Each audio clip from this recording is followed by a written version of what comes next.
My fiancée invited her baby daddy to our wedding to make me feel like simp and beta male.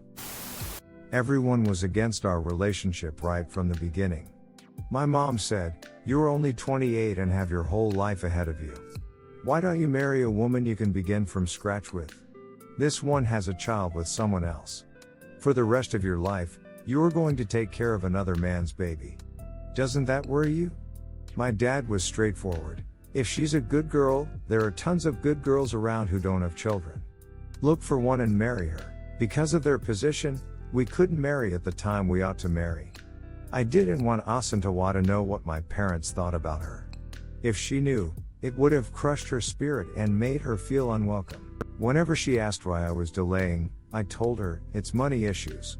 Things have to align, so kindly be patient with me." After 2 years of trying, my parents eventually changed their minds. They said, "We can't stand in the way of your happiness, and it doesn't mean we hate your girlfriend too.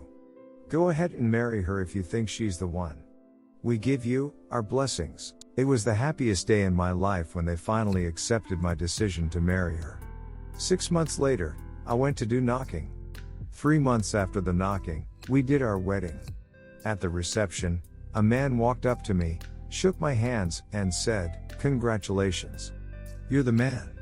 His face looked familiar, but I couldn't think of where I knew him from. When he was shaking my hand, my wife clutched my shoulder, and just before he left, she said, "I thought you wouldn't come." He answered, "Why would you think I won't come?" That was when the whole thing clicked. He was my wife's ex.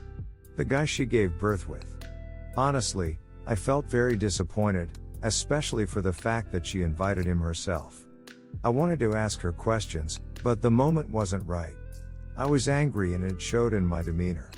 When we sat in the car going to the hotel, I asked her, "Why did you invite him?" She responded, "Nothing. I thought it was a good idea to invite him. After all, we are not enemies." My anger shot up. "You thought? Why didn't you think about it with me? Why didn't you ask for my opinion?" She said, "I should ask for your opinion on a small issue like this?" My voice was going up. Those in the car were getting uneasy. By the time we got to the hotel, we were both not talking. The first night of our honeymoon happened to be the first time we fought as a couple. We slept without talking to each other. The next morning, she made matters worse by calling me petty and jealous. "My ex came to our wedding and your petty mind won't give it a rest. Did you see me talking to him or being all over him? How could you be this jealous?" I said angrily, "Your ex isn't evidence that I'm marrying someone's second-hand woman, and I don't need that evidence right on my face at my wedding. That's the reason for my anger? So, I'm a second-hand good to you? Is that how you see me? Then why did you marry me?" She picked her bag and left the hotel. We booked the hotel for 4 days and I wasn't going to watch the 4 days go to waste, so I stayed thinking she might come back at some point. She never did and she never answered my calls. After 4 days, I went back home to meet her there. She had been crying. She had been thinking. She looked horrible. I apologized to her. I said, "Yes, I went too far, but you would agree with me that you also went too far. Let's forgive each other and put things behind us." Life was normal. 2 years later, we were still struggling to have a child. I was worried, but she wasn't worried. If anything, she had a child, a proof that she's capable of giving birth, so if there was a problem, then the problem might come from me. 3 years later, still no child. Conspiracy theories started whirling around. Some said it was because of her daughter. As far as she lives with you both, you won't have one of your own. She wants to be the only one. I didn't believe those theories. I believed in seeking medical help. We did. We visited hospitals and they all said there was nothing wrong with us. Increase the action. Do it every day and everywhere and see if she wouldn't conceive. One night, I saw her on her phone chatting and laughing to herself. I'd seen her doing that very often, but I didn't pay attention nor ask questions. A wife is allowed to laugh in any way that she could. Until one late night, I woke up from sleep and saw her on her phone. I checked the time, and it was around 11:35 p.m. My thoughts jammed with questions. I waited till she fell asleep and picked her phone. I went through her chat and the current chat was between her and the father of her daughter. I took my time. I went to the beginning of the chat and started reading. On her daughter's 8th birthday, she sent the photos we took of her to her ex and said, "See how well your daughter is growing. She's beginning to look exactly like you." The guy said, "Our future lawyer." She had sent her daughter's school term report to him telling him, "It looks like she picked your brains. She's very smart." He said, "If you married me, we would have given birth to brainy kids." Meanwhile, for all the 3 years that he'd been paying the kids' school fees and helping her to do her homework, I haven't been shown her term report. You may say I didn't ask, but her ex also didn't ask, yet she sent it to him. I kept reading the messages. He asked her at some point, "Want you to hurry up and give my daughter a sibling? She's tired of being lonely." She responded, "It's up to him. Whenever Hess ready, they'll be here for him." The guy asked, "Or Hess not able to eat the thing well? If he needs help, tell him I'm available." They both exchanged laughing emojis. They laughed while I was dying going through their happy chats.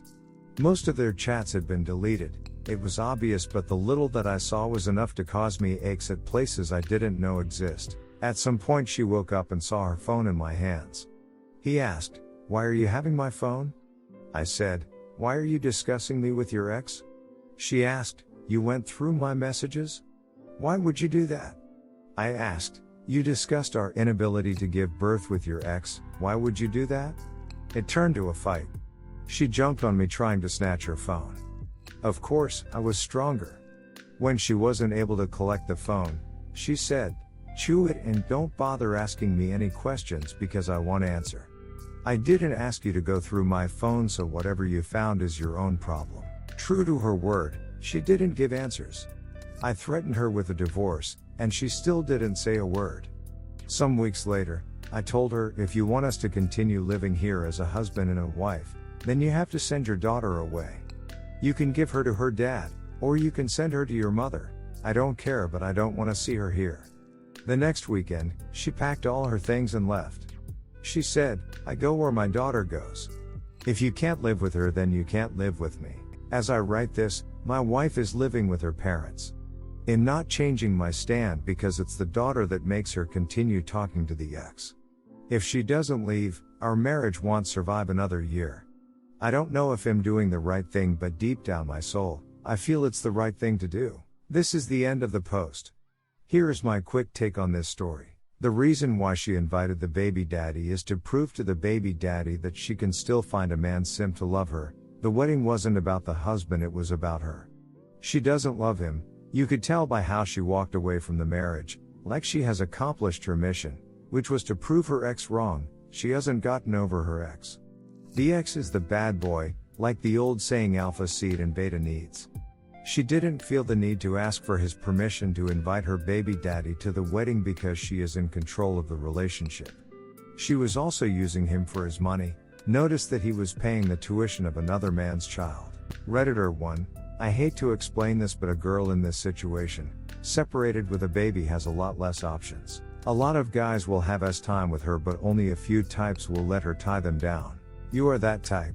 Is it possible that she is a hotter girl than you could usually land? Either way, she is using you.